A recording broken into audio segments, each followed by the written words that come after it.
Hey Reluctant Preppers, this is showing you just how easy it is to purchase silver without paying any premium over spot price. You just go to sdbullion.com/rp, scroll down and enter the special code to get silver without any premium, and they'll mail it to your mailbox, discreetly packaged. Inside you'll find a beautiful 10-ounce bar of fine silver, and you are able to purchase that and have it and add it to your stack and your collection without paying any premium, and you're supporting Reluctant Preppers along the way. Thanks. As a responsible person with growing concerns for your privacy and personal liberty, you want to know where we're headed and what you can do about it. We ask the experts what you need to do to take prudent and responsible action to safeguard your family's wealth and well-being, and what basic first steps will help you to be aware and prepared. ReluctantPreppers.com. Welcome back, Reluctant Preppers. This outspoken guest is a popular visitor on our program, Mike Rivero, founder of WhatReallyHappened.com. He's there to debunk the mystery between what's in the mainstream media, what's urban legend, and what's the truth and facts that we have real evidence for that you're not hearing about on the mainstream media.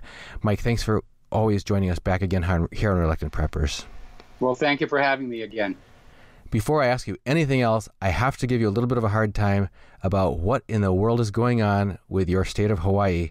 You've been in the news like every week for the last 3 weeks, I think, with one emergency or another. Either missiles are headed your way, no they're not, oh they really were, no they weren't, or a earthquake off the coast of China/Alaska is going to cause a tsunami there. No, it's not. So can you give us first just an earful of what you believe is the reality of, were there actual dangers in play here at these actual instances or not? Well, obviously in the case of earthquakes and tsunamis, there's always the potential for a real problem. In terms of the missile alert, what I think was going on, because nobody around here is buying that this was an accident, and it took the governor 17 minutes to remember his Twitter password, and the emergency management people 38 minutes to put out the recall. What I think it was, and this is based on the fact they had a similar supposedly accidental alert in Japan just 2 days later. I think it was actually a test. They wanted to see how people were going to react to getting that message. And so they were probably watching us, run around in circles on all those TV cameras they have up on the street lights and traffic signs. And that's what I think was going on. I know that somebody's trying to float the story that there really was a missile coming on in, but Hawaii's a very small place. Everyone's 2 degrees of separation away from everybody else. And if there really had been a tour boat off the North Shore that saw the missile plunge into the ocean, everybody would be talking about it. So I think that's just more of this fake news that's put out there to confuse the issue and keep people running around in circles and not really understanding what's going on. But to me, I think it was a test to see how we were going to react. Okay, that leads to the second part of the question that I hadn't asked yet, and that is, what did we learn? What are anything get revealed about the effectiveness of waiting for the official notification of troubles and how people are going to respond to those? Well, the reality is that a lot of people just shrugged their shoulders and went on doing what they were doing. Hawaii does not have public bomb shelters. Obviously, if you're in downtown Honolulu, you can get into the concrete parking structures or the buildings. But for most of the island, where we're just living in these very thin-walled condo developments, there isn't much that we can do, especially when we don't know where the missile is headed. And this was a statewide alert, and it could have been headed for the military facilities on the Big Island, or the military facilities on Kauai, or the military facilities right here on Oahu, which obviously would be a most tempting target indeed. So in the case of Claire and I, when the alert first came on up, I thought there was a problem because Hawaii just added a nuclear missile attack siren system to go along with the tsunami warning system. They test them on the first day of every month, and the sirens weren't going off. And so that prompted me to put on the local TV news, and there was nothing there either. Obviously, if it had been a real alert, the TV stations would have gotten it, the sirens would have been going on. Then, about 5 minutes later, the sirens around Pearl Harbor did go off, and that was when Claire and I thought it might be the real deal. But fortunately, a few minutes later, word finally got on out that, yes, it was a mistake, it was a hoax. And so now people are wondering, can we even trust the emergency management system here? If they can make a goof that bad, if there's a real alert, will they will they hit the drill, the test message only that doesn't go on out? And so a lot of people had their confidence in the emergency management agency badly shaken by that. Then, of course, that same night, there was a quake off the coast of Peru. And once again, the alert goes out, possible tsunami. And that didn't happen. That was withdrawn. Then we had the big one up off the coast of Alaska. And that was going to be another possible tsunami. So, yeah, it's been kind of a rowdy couple of weeks here. Is this quite out of the ordinary from your experience, having lived there many years? Well, certainly the missile alert is out of the ordinary, but, we live on an island in the middle of the Pacific, middle of the Ring of Fire, and yes, we do get tsunami warnings on a more or less regular basis.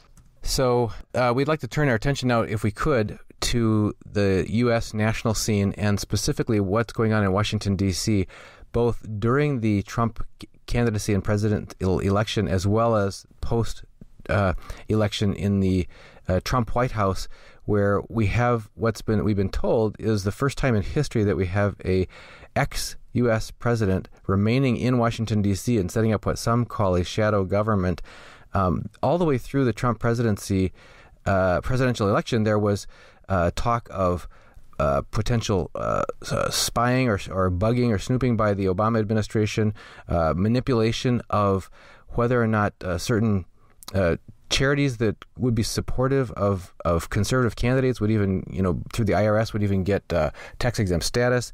Then now, since more recently, potentially manufactured scandals of this false Russian dossier and using that as an excuse to get expansive surveillance warrants and that sort of thing, and on, as well as the appearance of strongly disparate focus by the mainstream news media on anything that was potentially damaging to Trump or scandalous or reputation-wise versus exposing of either Hillary Clinton or misdeeds at the State Department or by Obama administration, etc. So the question, and the most recently, just in the last 2 weeks, big expose being talked about on some mainstream channels now about a secret society within the FBI where there's smoking gun proof of groups of agents who would have off-site meetings to plan basically how they were going to overthrow the Trump administration from within. So the topic is, does the deep state truly exist? Is it alive and well in Washington? And do we have any factual evidence to back up this claim, especially most recently, that there is this secret society within the FBI and that there's an attempt ongoing to oust the Trump administration from within? Well, first of all, whether you call it the deep state or the clique or whatever name you give it, what it really consists of is this web of corruption that reaches all the way back to Arkansas in the mid-1980s under then-Governor Bill Clinton. And the CIA was using Arkansas as the hub for this operation to smuggle guns down to Nicaragua, and they paid for it all with cocaine smuggled back into the United States of America because it was an illegal operation. They couldn't go to Congress for funding on this. And Bill Clinton basically provided security. He kept the state drug investigators away from certain airports, and he set up this money laundry involving land flips, a couple of banks to launder the money, and it was paid back out as government business development loans from the Arkansas Development Finance Authority, which was created by Webb Hubbell and signed into law by Bill Clinton. And these checks would go on out, but the loans were never repaid. That's how the payouts were made. And it was used to manufacture the guns that were going on down, and everybody was getting rich in the process. And the Clintons have maintained their web of corruption all the way to the present day. And after 30 years, virtually everybody's caught up into it.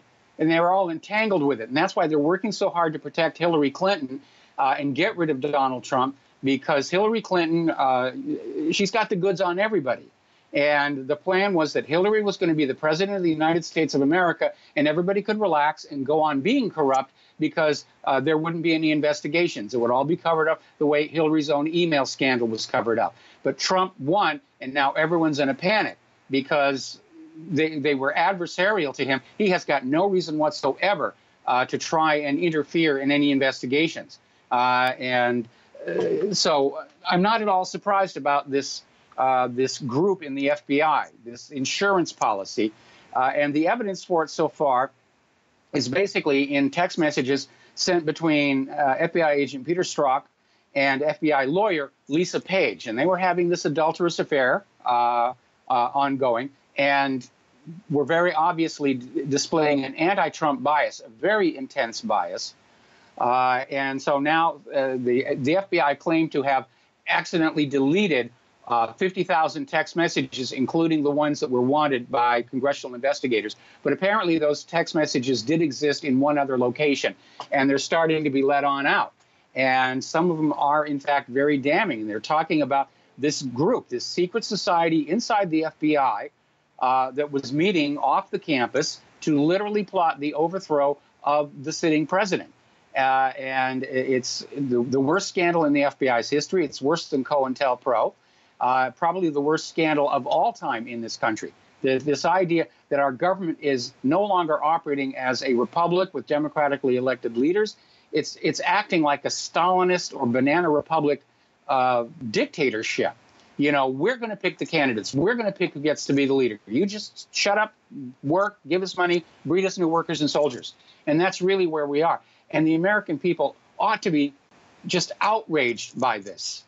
This gets to the next question about the rule of law, and I think you're plowing right into it right now, and that is we grew up being told we lived in a representative republic, and that we are a civil society with a rule of law, and specifically that we have constitutional protection, that in the end all laws are only valid if they are constitutional, and that is the supreme law of the land, and yet you have today many people in our channel, among them, people who are concerned, individuals and families, that they are concerned we no longer seem to have the constitutional protection. We look up at our leaders, and it seems like no good deed, no evil deed goes punished, and concerned families are preparing to take care of themselves and each other because they're concerned that they don't see evidence that we still have constitutional protection. What's your take on that as far as the existence of a representative republic and constitutional protections versus people having to take care of themselves and each other? Well, if people have to take care of themselves and each other, our elections are a joke. They are incredibly crooked. I'm very angry at Donald Trump that he shut down his Commission on Election Integrity. And government is openly contemptuous of the Constitution and the Bill of Rights. Remember when George W. Bush called the Constitution a blankety-blank piece of paper? Clearly, all of this spying by the NSA and the CIA on ordinary Americans is a violation of our Fourth Amendment. So basically, we're a lawless society. We have a criminal government. It's a lawless society. We don't have our constitutional protections. The government routinely violates the Fourth Amendment, the Fifth Amendment, the 10th Amendment, and our First Amendment rights are being curtailed. Our Second Amendment rights are under constant, continual attack. And you mentioned something else that was very key there in passing earlier. You said something to the effect of our rights as a free people are being trampled on and we're doing nothing about it. We've had guests on recently, thinking of Rob Kirby quite recently, talking about the unnatural docility of the American public, and most notably the males, because we're supposed to provide and protect and be warriors to make sure that our families are kept safe, and yet more and more we're acting like neutered geldlings. And people have talked about things such as exposure to female hormones in the water supply, exposure to fluoride in the water supply, exposure to BPA's in plastic bottles and cups, and even in the thermal printed receipts that we touch, and other things. What do you make of this apparent lack of the warrior instinct in the current generation, and our unwillingness to stand up and call things what they are? Call treason, call and stand up for the rights of ourselves and our families. Well, first of all, you're absolutely right. We live in a society where our bodies are under constant chemical assault. And yes, fluoride is a tranquilizer. It does absolutely nothing for the teeth when you drink it, but it keeps you calm and mellow and not angry at the government. And yes, exposure to all these other chemicals is changing us. It's changing us every day. But the other part of it, of course, is that I think people are justifiably afraid of what might happen if there is a revolution or a collapse of the government, and they're very much afraid. And I say this on my radio show. I don't advocate, a violent rebellion against the government because the wrong people get killed in these things. I don't think the American people are really ready for it emotionally anyway. So I keep saying our best course of action right now is clearly our economy is strained to the breaking point. And I think that we're going to see the collapse of the entire system probably this year. And in fact, this scandal over the FISA memo and the unauthorized spying, that could actually be the spark that starts the final bonfire for this government. And it's just going to collapse the way the Soviet Union did. It's interesting you bring that up because more and more of our guests just in the last month with the turning of the calendar page to 2018 have been talking about this seems to be the year. They talk about the year where the markets are topping. They have the melt up of the stock markets, the turning of the tide with zero interest rate policies failing and having to whether the Fed institutes it or whether the market forces it, interest rates rising. People are talking about it being a good year for precious metals going ahead, and all of these signs pointing to a higher than ever year of risk for systemic total collapse of our economic system. Anybody else that you have spoken to or specific points that corroborate that you've been analyzing? Well, we've been seeing the indications for a very, very long time, the out-of-control debt. We know that people have just run out of money. The government's screaming for more taxes. There's nothing left to tax. And it is a major issue. The country has simply run out of money. We had that big fight over immigration just for a 3-week-long spending bill. And when that 3 weeks is up, we're probably going to go through that circus again. So I think the signs are here. We've run out of money. We don't have decent manufacturing. Nobody wants to buy our GMO agriculture. The government is spending money on all these wars like there's no tomorrow. And to me, that says economically there is no tomorrow. In the face of that, Mike, if you mention not recommending that people take up arms against the government because the wrong people are going to fall in that confrontation, what options do you propose as conscientious people taking in times such as these? Well, obviously, I agree with the Secretary of Education, Betsy DeVos, getting rid of Common Core. That was a very destructive, dangerous educational system, but we don't know what's going to replace it. So I think people need to basically, again, be prepared to live away from the supply chain and off the grid for as long as they possibly can, because when the economy collapses, the disruption is going to be all across the country. And anybody who is dependent on any part of that system, they're going to literally be left without options. Overall, I think parents need to make a point of spending more time with their kids, giving them moral guidance, telling them what's really going on with the country. There was this horrible school shooting the other day, and looking at the photo of the 15-year-old kid who did the shooting, obvious wannabe gangsta, just punked out. And it's very clear that this kid, if he has a mother and a father, they're both working 2 jobs to stay ahead in this economy. And this kid was raised by pop culture and TV. And that's a bad thing to do. Well, Mike, you've given us a lot to think about in this brief interview. And if people want to follow up on your work and what you do at What Really Happened, where can they find you and what will they find there? Well, the website, of course, is whatreallyhappened.com. And we've been running it this is going to be our 24th year. And I also do a talk radio show on Republic Broadcasting Network, Monday through Friday from 3 p.m. to 6 p.m. Central U.S. time. And I've been doing talk radio now for 11 years. So one of these days, I'll actually figure out how to do it right. We've been talking with Mike Rivero, founder and host of WhatReallyHappened.com. He's here, as always, to separate the wheat from the chaff so that we know what we really need to do to be aware and prepared as individuals and as families. Mike, as always, thank you so much for joining us on Reluctant Preppers. Well, thank you very much for having me again.